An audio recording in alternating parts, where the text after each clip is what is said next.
Some episodes back here in Motoring Today, we discussed the process and requirements on how to get a driver's license. This week, let's talk about classification of licenses. Everyone is entitled to get a driver's license. But first, we have to know the different classifications of driver's license in order for you to distinguish what type should you apply for.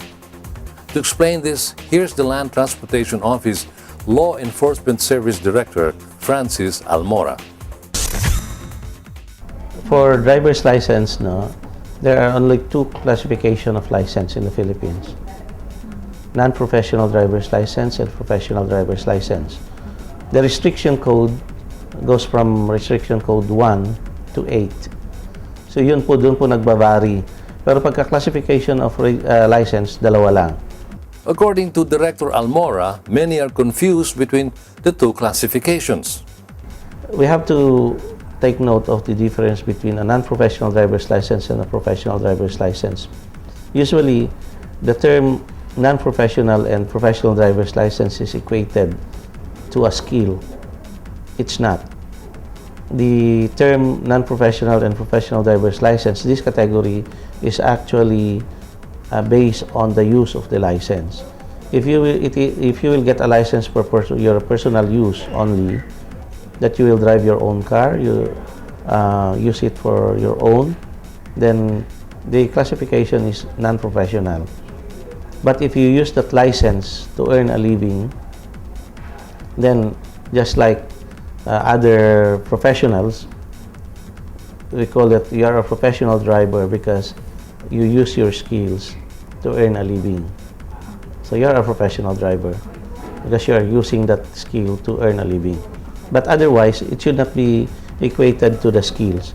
Like, you have a lot of accidents because you are non-professional.